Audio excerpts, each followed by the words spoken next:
All right, everybody, can you hear me? Looks like it should be okay. Thank you very much for having me. I appreciate it. All right, so how many of you guys watched the live stream from Reactive Conf? Oh, awesome. That means I can cheat. I can cheat and give the same talk again. What I was hoping is, Reactive Conf is just huge, right? It's like 700 or 800 people, and it's an amazing event, but I also really like kind of the smaller events like this. So because we can have a slightly more interactive approach. So what I would encourage is, as I'm going through this slide, if there's anything, questions pop up, feel free to ask. So I would say just wait for about 5 minutes, and then from there, just anytime you have a question, raise your hand and ask. Does that sound good? Yeah. Awesome. All right. Already we have audience participation. I'm excited. All right, cool. How many of you guys have heard of Reason? Oh, wow. Very few people. My goodness. How many of you people have heard of OCaml? All right, a few more hands. Of those that raised your hands, how many of you have built anything in OCaml? Ooh, okay. Does F sharp count? Sorry? Does F sharp count? F sharp is close. It's maybe not, doesn't count, but yes, it's What about Elm? Elm is also very similar. You'll see why they are not quite the same thing, but maybe at the end, ask me about the comparisons between F sharp and Elm and Reason. I'd be happy to go over them. Yeah, so part of the challenge with OCaml in particular is that a lot of people in the US have never heard of it. Some people in Europe have because of university, and so they have a lot of very bad memories about it.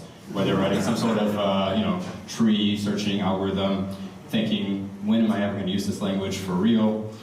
So Reason is a bit of a rethink of that. So it is entirely based on OCaml, and it's built not as a new language, but as a developer experience. It's built by the same people as the ones who built React. And the idea is that we're going to take OCaml, we're not making a new language. What we're going to do is make a new syntax for it that is entirely compatible with the old one. And we're going to have deep editor integration and a blessed stack of tools. One of the big challenges with getting started with any language is going to be whether or not the tools are kind of robust or not. And so Reason really goes out of its way to make sure that the tools work very nicely. So first, I want to give you guys a quick demo. I forgot this slide is here, so there could be some problem with this. But how many of you guys have heard of a Pac-Man complete language before? What about a Turing complete language? All right, cool. So we all know Turing complete language. That's not a very high bar. There are a lot of languages that are Turing complete, but not particularly nice to use. So a Pac-Man complete language says that your language is not particularly interesting unless you can implement Pac-Man in it. So I don't have Pac-Man specifically, but let me see if I can find another example.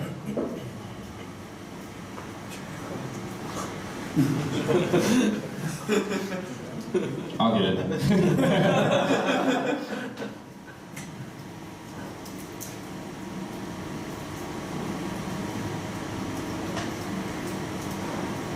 Uh-oh.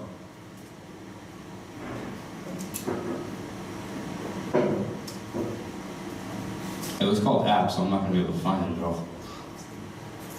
All right, maybe I have one other place I can find it.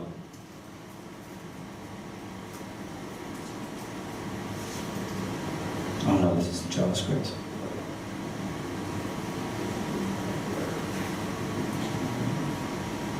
All right, never mind. I don't have a demo for you. Come find me afterward. So I can build it again. I just don't want to make you guys watch me build it. Cool. So one of the things I think about with programming is I inherently like programming. It's part of the reason I think I became a programmer, right? So you get lucky doing what you like. But there are times when actually I find I don't like it. And so I kind of try to sit down and think about when I'm not enjoying it, what is it that I'm not enjoying? Why is it, what's the difference between those two things? And I think, so I actually, my full-time job is 95% Clojure, and we've introduced OCaml and Reason bit by bit. And I love Clojure, it's an amazing language. Raise your hand if you've used or are familiar with Clojure. Wow. All right. I have some speakers that you guys should meet. But it's a very cool language. It's a dynamic list on the JVM. It compiles down to JavaScript. But it is very easy, for example, for nils to rampage through your application, to cause crashes, to call all kinds of exceptions. So you get kind of the undefined is not a function. And that is definitely one of the times when I'm thinking this is not very fun, right? Trying to debug those. On the other hand, if you guys have worked with languages like Haskell, anyone with Haskell? Ooh, there we go.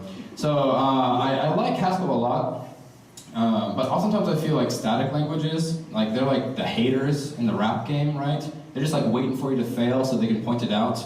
And like they do nothing to help you. They're just like, no, you did that wrong. You did that wrong, right? And like that's not, you know, it's definitely better that it points it out while I'm developing it and while I'm compiling it. But I really wish like it was just kind of helping me along the way. And so Reason kind of tries to be this kind of Goldilocks language, where, you know, whereas maybe some of the languages, you could imagine, it's like a parent, right? The language is like a parent watching their children. And as the child is about to walk off a cliff, they're like, well, that's all right. You know, I'm sure the child knows what it's doing. And oftentimes, I don't want to walk off a cliff. I want the compiler to tell me, hey, by the way, you made a silly mistake here and help me out. But on the other side, I don't want it to be overly restrictive, and I don't want it to kind of be that hater. So Reason falls in the middle. I think it does a great job of, it doesn't try to block you, but it does try to make sure that you're aware of the bugs that you're introducing as you're developing it. And it's very nice that it really encourages a functional style, but it doesn't demand it. And this is really nice, in particular, whenever you're trying to interact with kind of mutable things at the edges. So React has a very similar approach, where the DOM itself is very, very mutable, but React does a great job of presenting a functional interface into that. And for those of you that are very perceptive, you can see I've highlighted really very fun there, and so subconsciously it's already, I mean, you guys are already getting excited. Right? If you're kind of feeling it, that's why. One thing I liken Reason to like this robotic pair buddy. And this goes back to the combination of a really, really cool language and tooling that OCaml has, and the incredible amount of investment that Facebook has put into making sure that this actually integrates with your editor and whatnot. To give you an example, let's say that, for example, we are trying to implement a is_odd function, right? And we want to say we're going to pattern match. So OCaml has great pattern matching, and so Reason has great pattern matching. So given a number, we're going to switch off of that and say true or false. And this one is a little bit hard to exhaustively enumerate every single case manually. And so what's going to happen is, you know, if it's 0, it's false. If it's 1, it's true. If it's 2, it's false. And we hit save. And as soon as we hit save, Reason is actually going to tell us, hey, by the way, just a warning, I found a case where this actually is going to crash. Like if someone passes 3 in here, this will crash. You do not handle this case. And that's really, really nice. In this case, right, I mean, this is probably not a great way to implement is_odd, but there are more realistic scenarios. Let's say, for example, we have a type of animal, and like we want to make sure, like we want to write a function that's going to pet this animal, and all this does is return an empty object. So, you know, we have a cat, we have a dog, we have a bird. Someone comes in, you know, we're writing a pet animal, we've been drinking a little bit because we're in Czech. And we've forgotten about birds, right?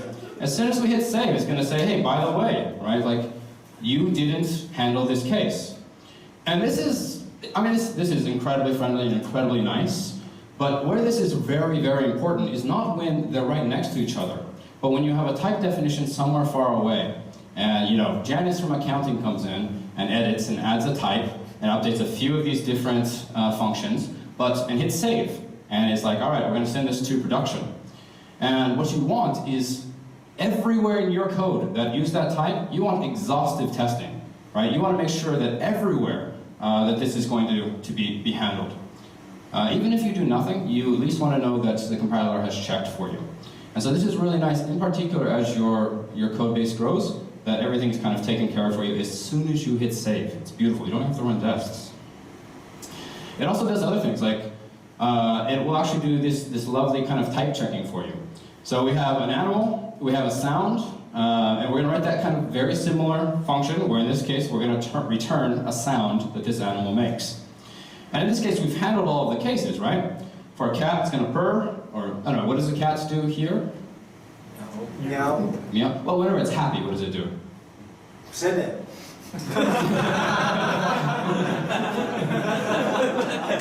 Good luck.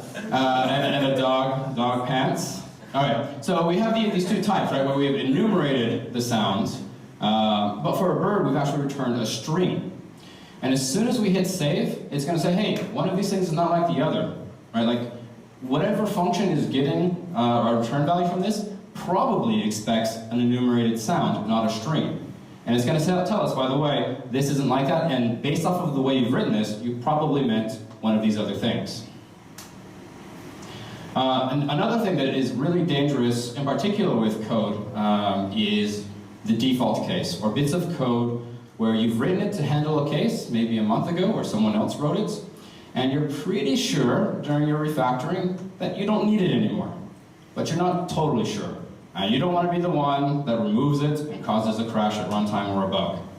And so what happens is your code kind of develops these growths all over, right? Where like everyone's a little bit afraid to operate on it in case you hit an artery in production. And so it's really nice to have this compiler that says, as soon as you hit save, it's like, look, I've checked, you do not need this code. In fact, I require that you delete this code. Like, you really don't need it, just comment it out. So in this case, I mean, just to give you a very simplified example, you know, if we're switching, for example, over a Boolean, right? How many cases do we have? We have two. So we have a false or true and a false, and the underscore in reason just means or else, just the default case, right? And in this case, the compiler is going to be like, I mean, what other case do you want here, right? Like, you have true, you have false, you're good. And so it's going to tell you, and it'll give you warnings wherever you have dead code, and it can prove that nothing can get to that code. And so what that means is, the more code you can remove, the better you're going to be able to iterate on your product. One of the challenges with dead code is, it looks initially kind of innocent, but as it grows, especially if someone else left it there, you kind of expect, oh, it must be here for a reason, so I can't take it. I can't take it away. And so your code grows and grows and grows, and so it's lovely to have this ability to say, we don't need it anymore. In fact, reason goes pretty far in helping you. So for example, let's say that that same function that we were writing beforehand, we're going to switch over Booleans, right? We have either a true case or a false case. But we could also write that as an if this, then, or else this. Or in JavaScript, we also have the ternary, right? So there are three possible ways to express what is the same AST. And in Reason, that's actually not possible. If you don't write it the way it expects, as soon as you hit save, it's going to parse that AST, and it's going to reprint it in exactly the same way that it's always written.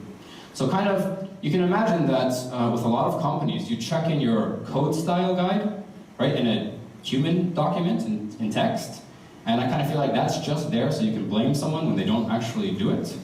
Right, what you want is like say, no, put that in the editor so that as soon as I hit save, it fixes it for me. And that's what Reason does.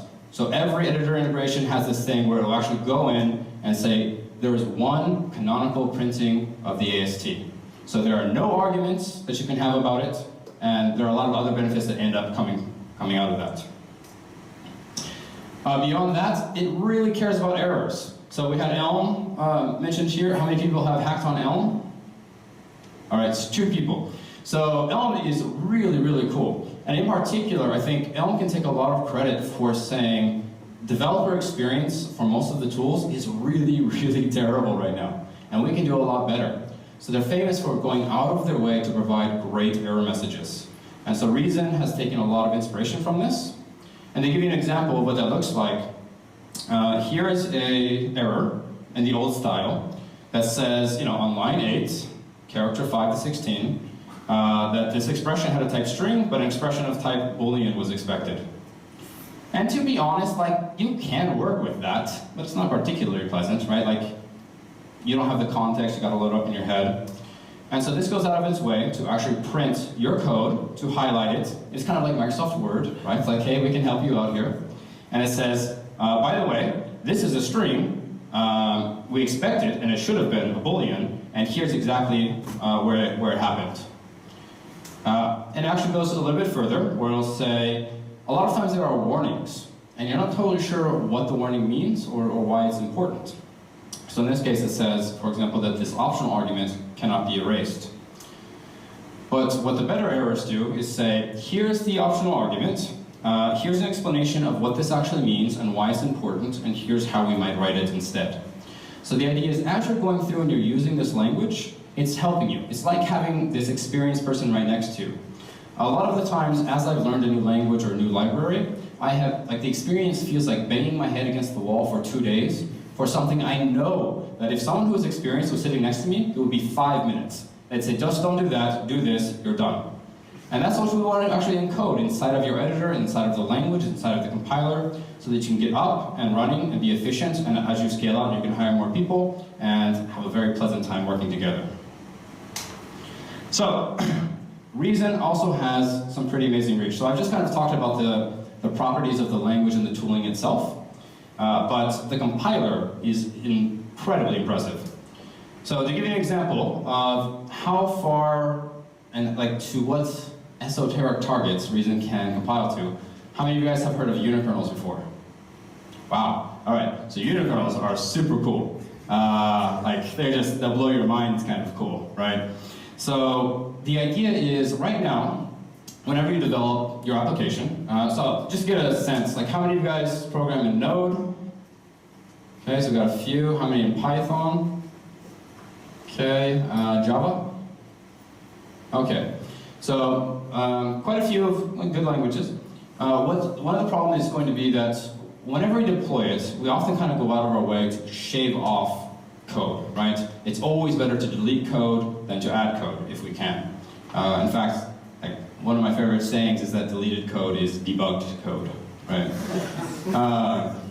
And it's like, I mean, we go really far out of our way to, like, you know, make sure that we have a small surface area and it's as efficient as possible, right? We're really hard at this artisanal, handcrafted application, and then we take that and we bring in 15 million lines of memory unsafe and type unsafe code called the Linux kernel, and we just slap them together.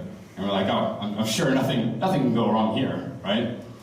And one of the arguments that I often hear is that, well, I mean, the Linux kernel has been around for a long time, and it doesn't really matter if you're not using the code, right? Like, it's okay that it's there. Like, who cares? And to this, I would say, if you guys have heard of the Venom vulnerability that was out earlier this year. So the Venom vulnerability was a vulnerability in the Zen hypervisor that allowed for someone in the cloud to actually escalate and break out of the hypervisor. And the way it did that was it operated on the device driver for a virtual floppy disk driver in the cloud. How many of you guys are using floppy disks in the cloud, right? So it does matter that it's there, right? If they had deleted that code, that would have been much better. If you guys have ever used rack space, part of the reason it goes down all the time is because they have to patch stuff all the time. And they have to do a rolling restart of everything.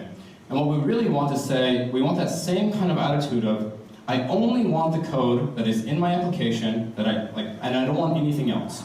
I have worked very, very hard to shape my application, and I want the same done for the environment and the operating system that it runs on. So, Unikernels are effectively this idea, where we are actually going to throw out the operating system entirely. And there are a few caveats with that, as you might expect, but you get some benefits as well. So Reason has done a great job, is actually, I would say, the leader in Unikernels. And this is because there's a group out in Cambridge that has been working for the past 7 or 8 years to rebuild everything in OCaml. That means TCP/IP, TLS, data storage, kind of the stuff that you wouldn't dream of rebuilding in the Linux kernel. But luckily some people have done that. And using the OCaml kind of compiler chain, what we can do is say, all right, my application uses network, so I need to pull in the TCP stack. And I use SSL or TLS, so I'm going to pull that in. I don't use a floppy disk driver, so I'm not going to pull that in. And what happens is your application is then compiled down into a virtual machine. So there is no operating system. Everything is implemented in this memory-safe and type-safe language. And the size of this kind of artifact is going to be somewhere between maybe hundreds of kilobytes to low tens of megabytes. And this is crazy.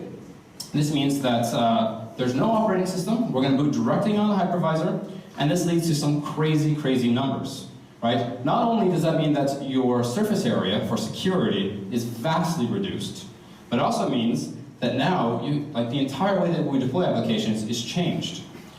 It's so small that we literally, oh, yes, good job remembering that we can ask questions.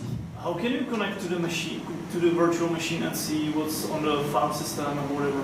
Because if you're using Linux, you can SSH there, and you see. So the question is, given the equivalent with Linux would be that you can SSH into it, and you can kind of look and poke around. You can't do that with this. You can expose, say for example, a custom REPL or something like that, but you actually don't have a file system unless you explicitly compile it in. I'll actually get to an interesting idea of repros in just a second though. So what happens is, literally every artifact that we deploy is so small that we can check it into a Git repository. So you can imagine you have a Git repository of all of your code, and whenever you deploy, you have another Git repository that you take that virtual machine and you check it in. So you now have an audit log of every single server that has ever been deployed. So if an error comes up, you literally can check that version out, run it locally, take that state, and then run it. So your repro cases become trivial now. You can literally come and repro them locally, and then you can hook up something like GDB or something like that to actually see how did this error happen. So the kinds of debug tooling that you can build here are totally new and very, very nice. Not only that, but these VMs are so small that they actually boot up in 50 milliseconds. Like this is, I mean, how fast can you get a Linux VM to boot up, right? A couple of seconds is usually pretty good, but with just Unikernels, by default, I have a Unikernel fan in fact, by default we're booting up in 50 milliseconds. And this has some pretty crazy implications for how actually deployment works. Not only for our audit log, but how actual deployment works. So 50 milliseconds is less time than it takes to time out the initial TCP connection. So you can imagine, we have literally no servers running. We are serverless, to say. We have a load balancer in front of it. Whenever a new connection comes in for application, we can literally block that connection, reach out, boot up another VM just for this one connection. We connect them, and as soon as that request is done, we kill the VM. So imagine you're getting kind of the hug of death from Reddit or Hacker News or something like that. Literally every connection that comes in will spin up another VM, have its request satisfied, and be killed immediately afterward. You can run the long-running services like traditional, if you'd like, but now this means that actually we have totally new ways of doing this. You can imagine what an update to a service would look like, would literally be swapping out the Unikernel that's going to be booted. And now any connection that comes in gets that, so you have this like lovely rolling update where everyone has the old code until their connection is finished, and all the new people get the new code. How many of you guys have used Lambda on AWS? So Lambda has, I've heard, if you warm up a function, only 40 milliseconds of overhead whenever you call your function. I mean, if it's cold, it can be up to 10 seconds, but if you're just running this one function, and it's hot, and it's loaded, and AWS has magically decided that it's going to optimize it, you only pay a 40 millisecond overhead. In 50 milliseconds, Reason can boot the entire operating system and the entire application. So literally everyone gets their own instance of this. And right now, like 50 milliseconds is kind of the default. With a little bit of work, you get down to 20 milliseconds. And there's some work being done actually right over in Bratislava that should get it down to 5 to 10 milliseconds. I don't even know what you do with 5 to 10 millisecond boot time, but I'm sure someone will figure out something cool.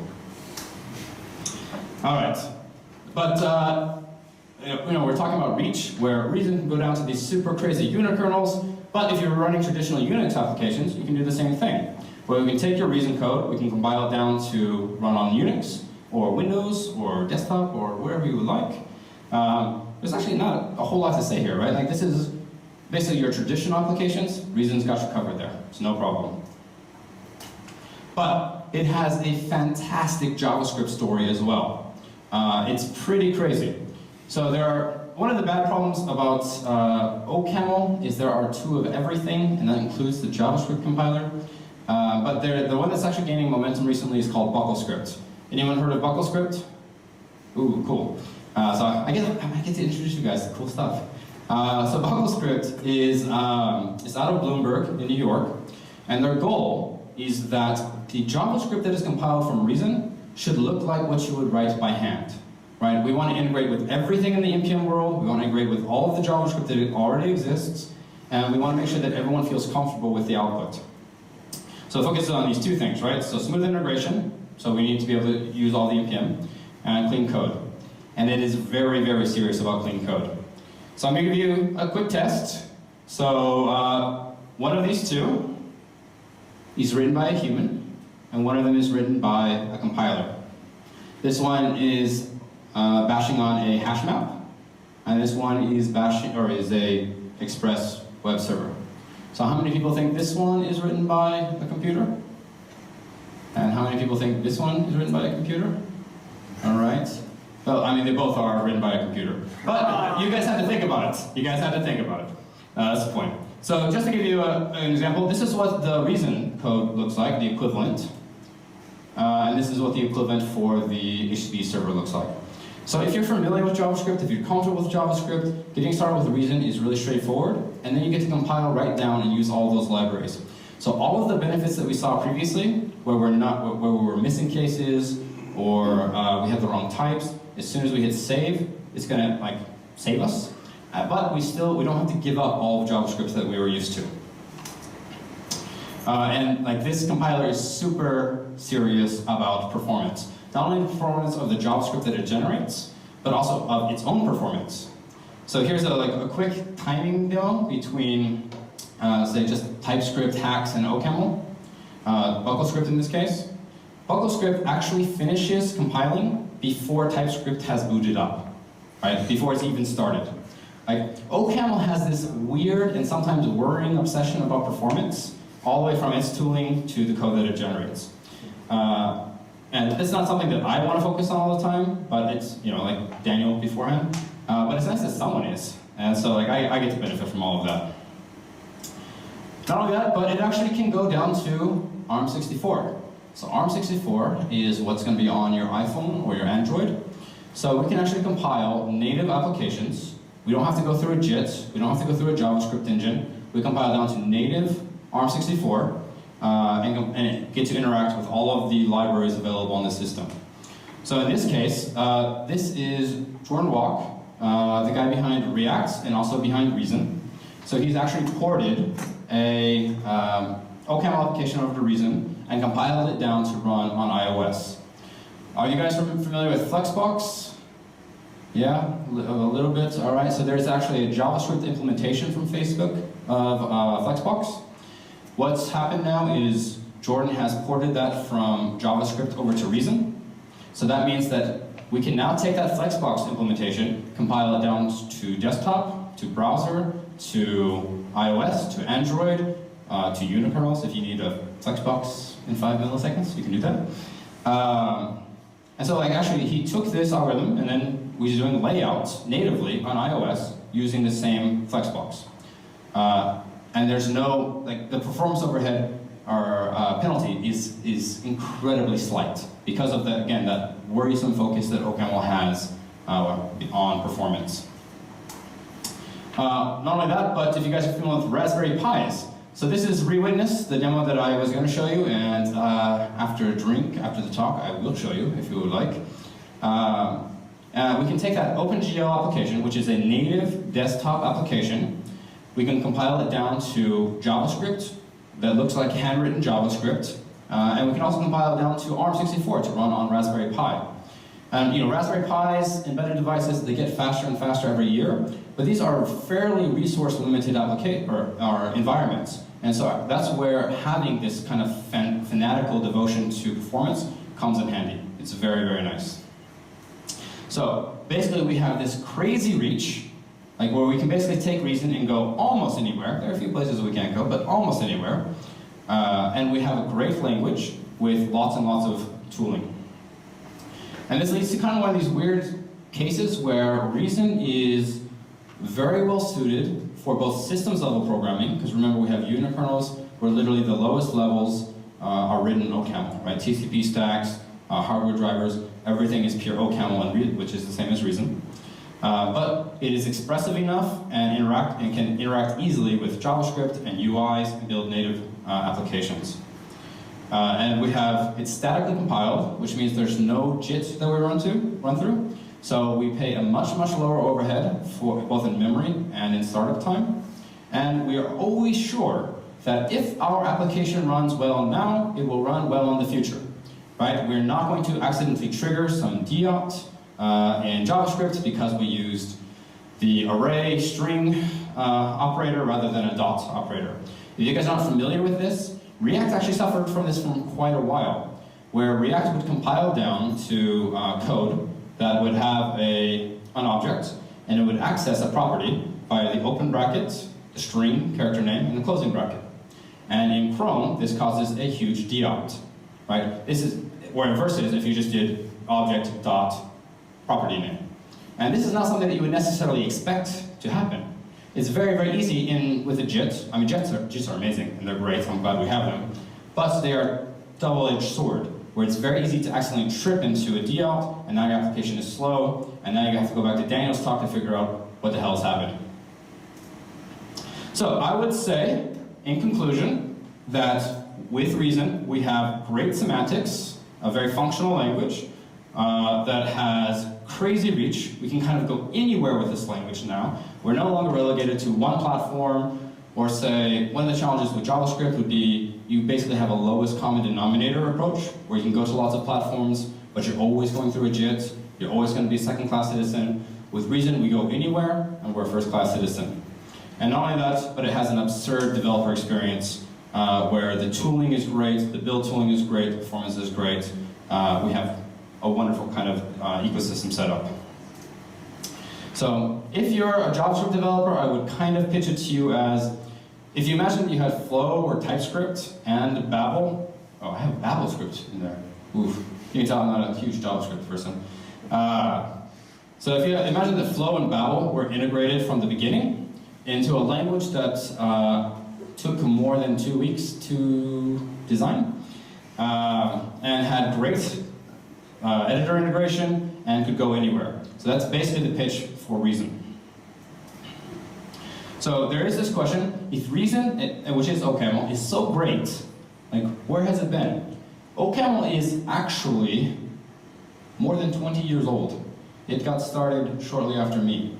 And I would actually argue that there's this great graph here that kind of shows one of the dangers in technology, right? Where OCaml spent most of its time over in the innovator kind of techies space.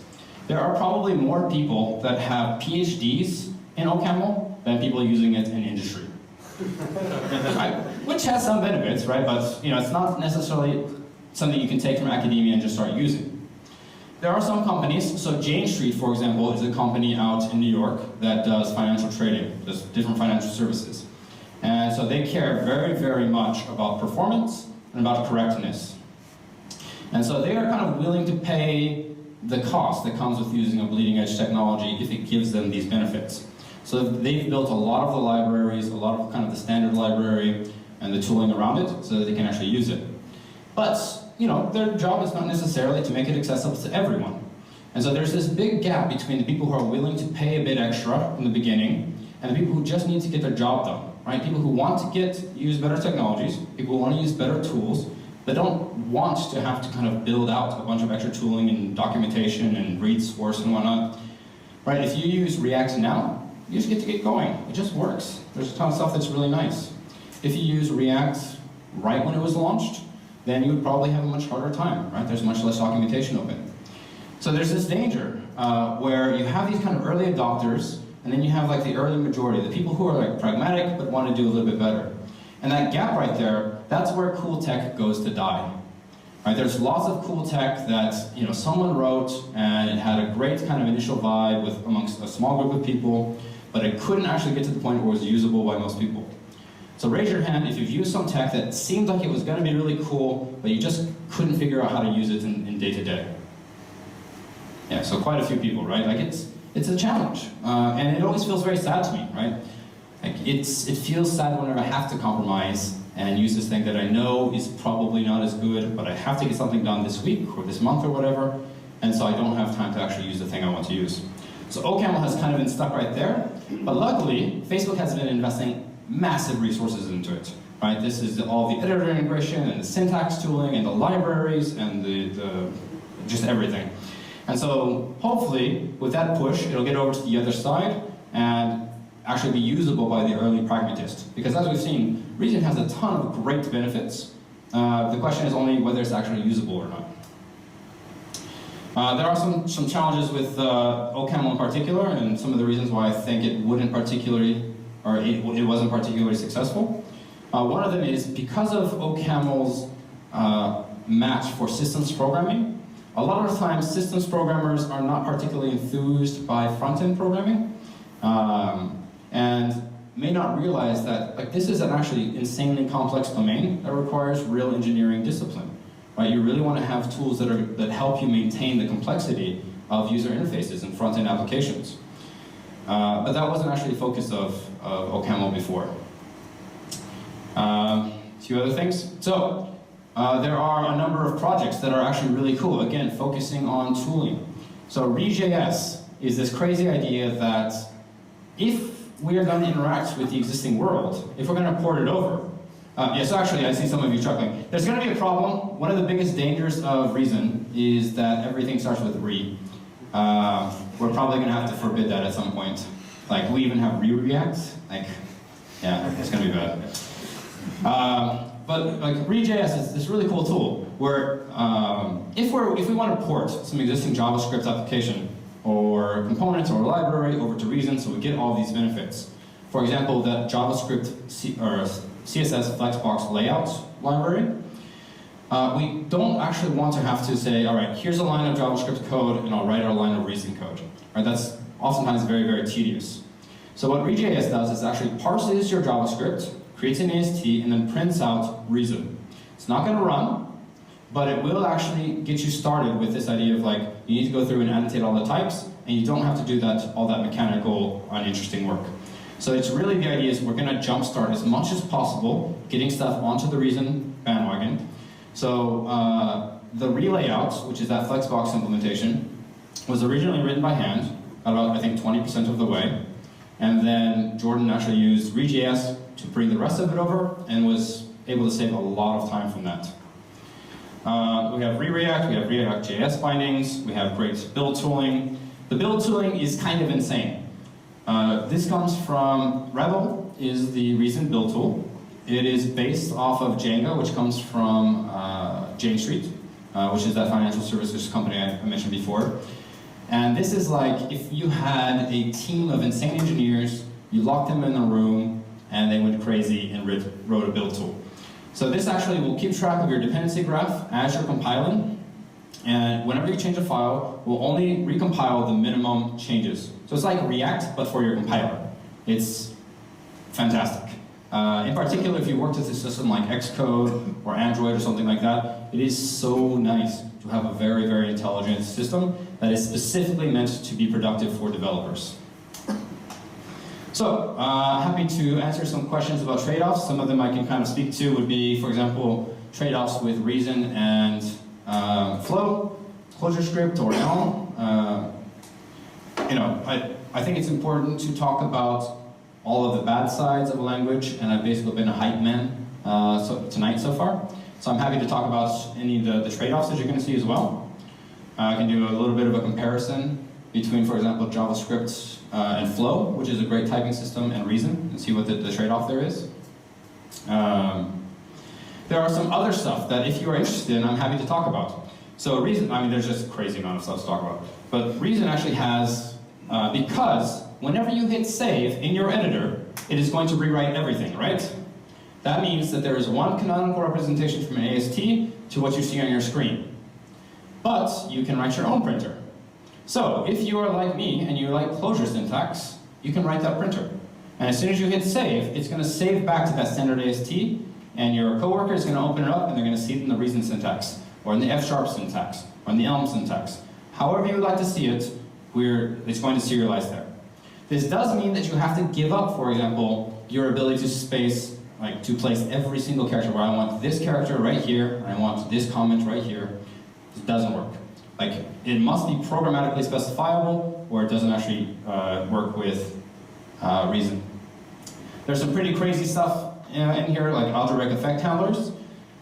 So if you're familiar with the way Elm handles effects, that's a monadic system. OCaml algebraic effects systems are going to allow for some kind of tooling that is going to be mind-blowing. If you imagine, for example, being able to the replay system with Elm, where all of your apps are automatically replayable. Imagine that, but for all of your Reason apps, and you don't have to try at all. It just works automatically. Spacetime is an allocation tracker. So if you've worked on mobile, you know kind of how restricted of a platform it is. There are times where you're pushing memory, and you're not really sure why. Spacetime is built in, and it will actually show you, it'll show you kind of this graph over time of allocations, and it will show you, if you click on it, it will actually show you the line of code that is responsible for that memory usage. So as you're going through and you're trying to understand in the browser, in native, on mobile, as this is using memory, and you're trying to understand why, this will actually take you to that exact code. Multi-core is happening, and one of the coolest one is super aggressive dead code elimination. You guys all familiar with tree shaking or dead code elimination, right? So this awesome idea. It hasn't actually been super well pursued, I would say, by the vast majority of compilers. The Google Closure compiler for JavaScript does a great job of it. For OCaml, if we were to combine the standard or the appropriate standard library and dead code elimination that is actually coming with it, and Unikernels, where I said Unikernels were previously hundreds of kilobytes, that would get them down into the kilobytes range. Right? So we're no longer, like our entire VM, our entire operating system, our entire application is booting in 5 to 10 milliseconds and takes kilobytes of space. So if you guys are at all interested, we're actually having a distributed kind of hacking event. I'm hoping maybe we'll find some local spaces. So there's some in Vienna, we'll have some in Brno. There is a weekend hackathon, just a fun, friendly hacking event at Reason Cup. You can go to any, tweet me or go to the Reason Cup and sign up. And the idea is just if you're at all interested and you want to kind of actually build something that might be interesting, then sign up and we'll work on it. All right, I should give thanks to a couple of people. So this is Ben and Avery. They actually are responsible for Rewitness. So Rewitness is that little map game, or maze game, and they actually now have it running on native, so with OpenGL, on the web with WebGL, and on mobile with OpenGL ES. And the idea is that you don't have to change your logic, change your code, and yet you can optimize it for each individual platform. So you get kind of the best of both worlds. Also, Sanders and Daniel, they reviewed the talk, and I mentioned that idea of going from AST to a printed representation of that. That means that we can do crazy things where JSX is actually built into the default printer.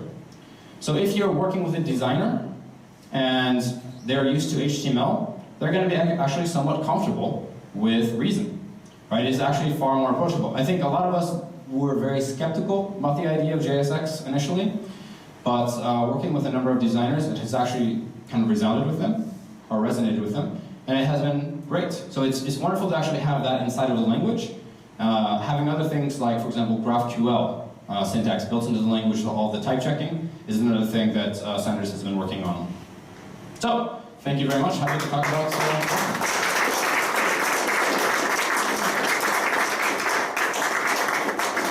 Alternatively, if there are no questions, I can just drop the mic and walk off the stage. That's more appropriate. Any questions? Do you have some examples of real-life apps using Reason?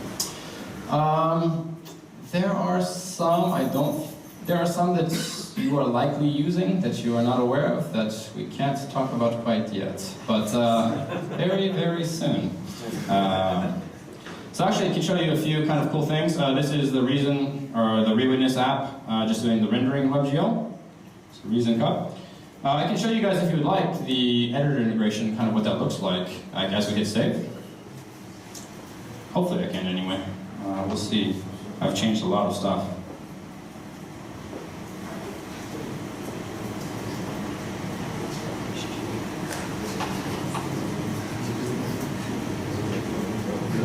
All right, let me know, is that readable? A little bit bigger? Yes. It was good? Okay, cool. So these are just the examples from before. Really hoping that this works, but I didn't check this right before the talk, so we'll see. If not, meet me afterward. So I'm gonna hit save. All right, as soon as I hit save, you see it's highlighted there.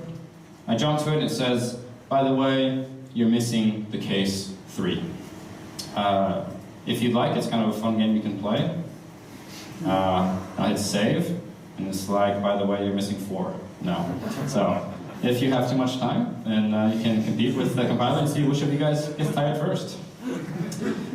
One of my favorite codes is actually, working with designers. Danny King was actually the co-founder of Daniel up here for the Precursor app. He did a fantastic job of the design on that, working in Clojure. He did the implementation of ReasonCup.com as well.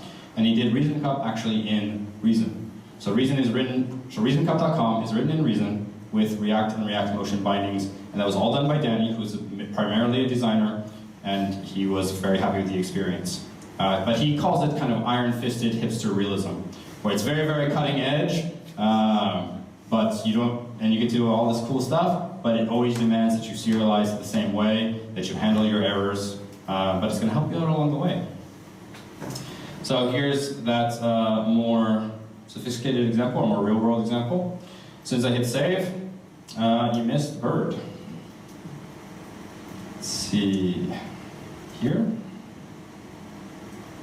And this is an Emacs, but Jordan is a Vim user. I don't know what you call them. I think terrible, but I don't know Vim users are called. And Adam is also another first-class citizen. So they really care about, this should work for these particular editors, and VS Code as well. There's a contributor who's done a great job of building that out. So as soon as I hit save on this one, it's going to say, by the way, one of these things is not like the other. You probably shouldn't be returning it.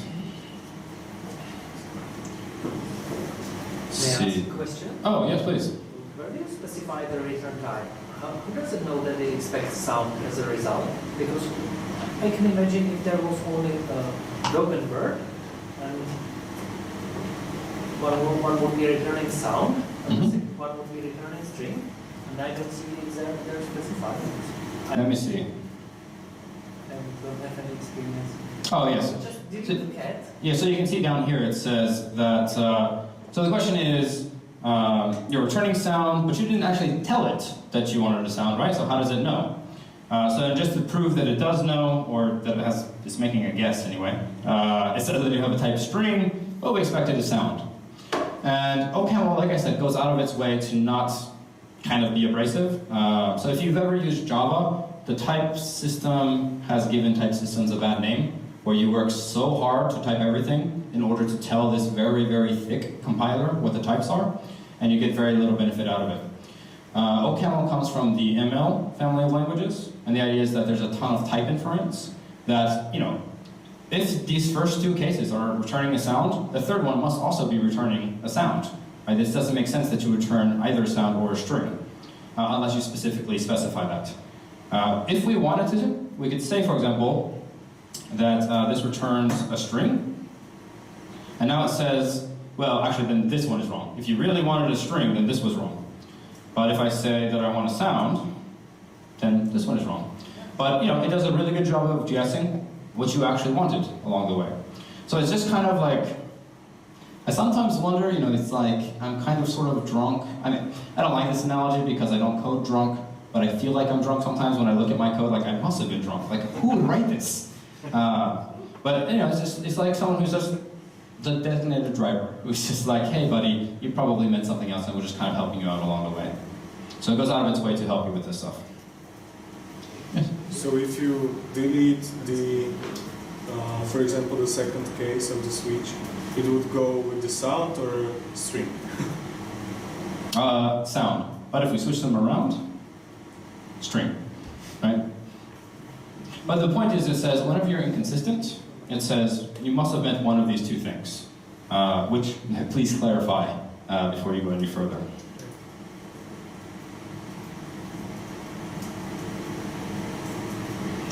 All right, so this is, there's some other kind of cool stuff here. So how many of you guys are familiar with the spread operator in JavaScript? So it's this cool idea that we're going to take an object and we just want to change some of the fields, right? This is really common in functional programming, where we don't want to mutate the original one, we want to return a new one, but based off the old one. So in this case, we're going to define a type of cat. The only type, or the only field inside of this type is a field called lives. That's just an integer keeping track of how many lives this cat has. What we're going to do is, we're going to write a function that's going to peek inside of this box, and depending on whether or not the cat survives us looking at it, we're going to return the same cat if it does survive, and if it doesn't survive, then we're going to return the same cat, but with the lives decremented one field. And as soon as I hit save, it's going to say no errors, which is sad. It really should say an error. Oh, here we go. What is this spread operator in here? So I don't use the spread operator, so I don't know. But what'll if you imagine, use your imagination if you will, what'll happen is actually, if we use the spread operator, and all we're doing is changing a field that was in there, and we're not adding any new fields, it will say you don't need this spread operator, which is why it's not in there anymore. It actually removed it for me, and I don't know how to get it back. But this is really nice. So if you imagine, for example, that you had some type, you were using it throughout your code base, you were adding and removing fields as you felt appropriate, and then you change the type and you remove some field. This is actually going to tell you everywhere inside of your code base where you're now doing something unnecessary, where you're saying, all right, take this old object with these fields and give it these new fields when you might as well just be returning an entirely new object.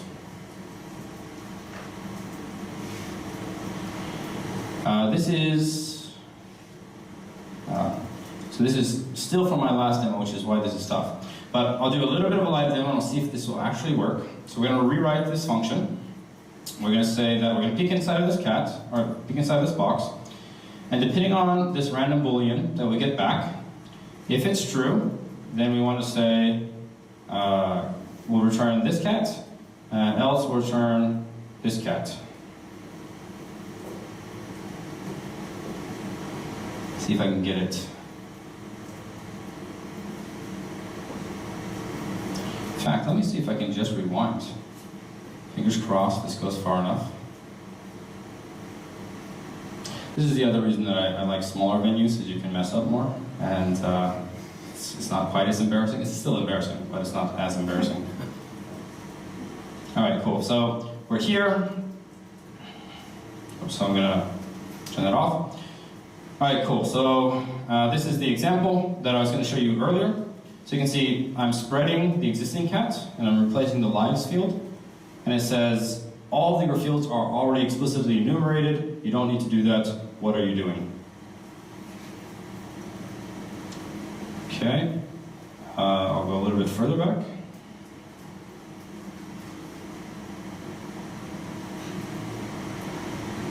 All right, yes, this is how it's done. Okay. So I'm going to save this. This is the case where it says, by the way, you handled all of the edge cases. You don't need this third case. As soon as I delete this and I hit save, it rewrites it into exactly the way that our company says, this is how we write it, right? You can imagine whenever you go to a new language, you're not really sure what's idiomatic. You'll never really have to worry too much here. It's going to tell you exactly what's idiomatic. All right, I think... Oh, yeah, there are other, like, just to show you kind of how far this goes.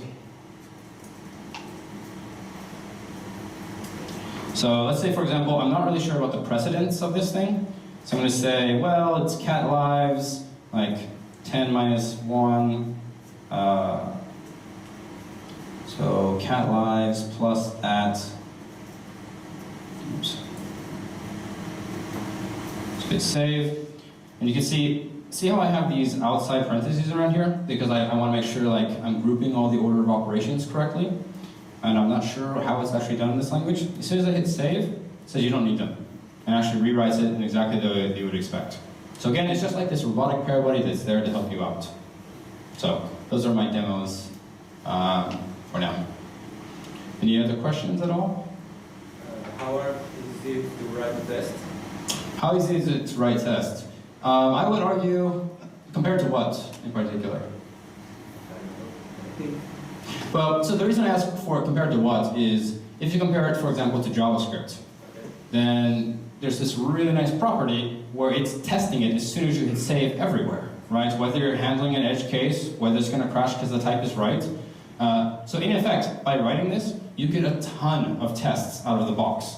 And a lot of the tests that we write, for example, in one of these dynamic languages, are actually trying to reproduce very inaccurately or very approximately all of the tests that we get for default in writing these languages.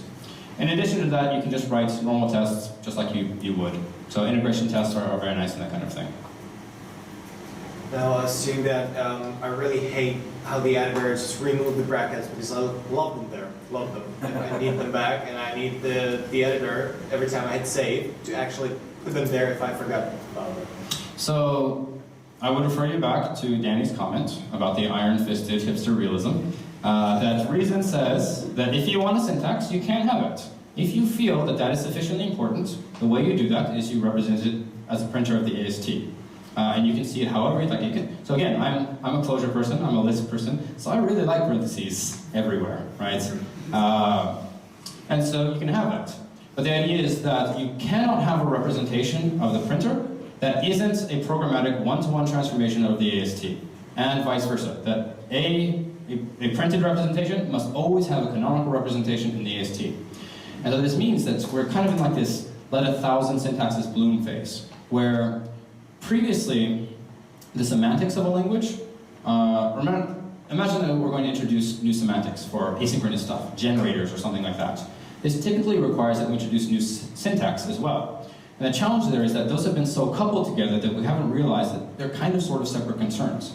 You want to be able to represent semantics in the language, or rather in the AST, but the printed representation, the way that humans interact with them, is separate from that. And this means that people have been very hesitant to introduce new features or new syntax because once the syntax is in there, it's in there forever, right? You look at some of the stuff in JavaScript, right? Because it's been there for a very long period of time. And the idea is if everything starts out as programmatic from the beginning, if we say that, you know, we love you as a person, but if you want to put those parentheses around there, you better write a function, then that means that the language designers can actually iterate on that super quickly. So when some syntax changes, that's just a matter of changing the printer, and we get new syntax everywhere. Cool. Thanks. Any questions from the F# people about how it might compare? Definitely.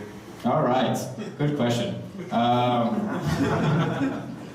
So F# is going to be, so F# is kind of like, for those of you who aren't familiar with it, it's a language from the ML family, so same family as kind of Reason, OCaml, Haskell, the family that kind of inspired Elm to some degree, but it is rewritten, or it's written by a group of people who are very pragmatic. They want to actually get stuff done at Microsoft, and they want to get rid of a lot of the baggage.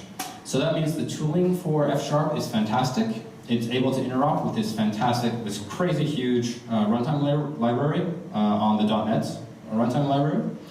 The big differences you're going to see is that Reason can compile to places that F# can't. F# has great tooling, in particular things like type providers.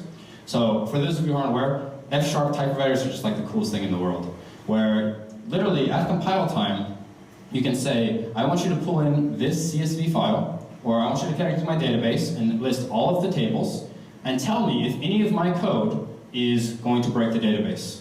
Right? If there's a field that I'm referencing that isn't there, whether there's a typo or whatever. And this is just, it's like a warm security blanket. It feels so nice. Reason doesn't have this, because of OCaml doesn't have it. So there are definitely going to be some trade-offs that you get there. But overall, if you are comfortable in F#, then you're going to be very comfortable in Reason, in particular because of the editor tooling that helps bring it closer to what you get in Visual Studio. Yeah, so I'll basically put it like that.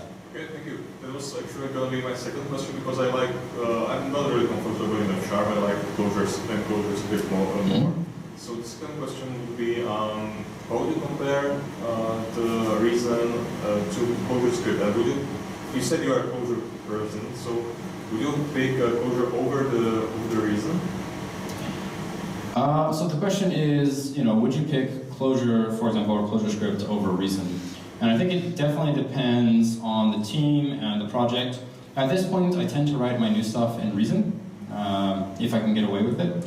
In particular because as the project grows, it's really nice that this compiler is looking out for you. Clojure is fantastic for a REPL experience where, you know, we may or may not actually have a REPL running in production, where from Emacs I can connect to my running production process and start evaluating stuff and changing code, and so if a bug ever comes up, I have an instant repro case. That's really nice. Ideally, we wouldn't have that bug in the first place though. And so that's kind of like where I like the Reason comes in and helps out a lot with that. But I would definitely encourage, I mean, they're both worth learning and both worth checking out. It's going to be easier probably to get into Reason because of the tooling, but it's going to be easier to get into ClojureScript because it's so free. It's like the hippiest language. It's just like whatever you want, man. You can. It's cool, right? Like you want to mutate something, you can mutate something.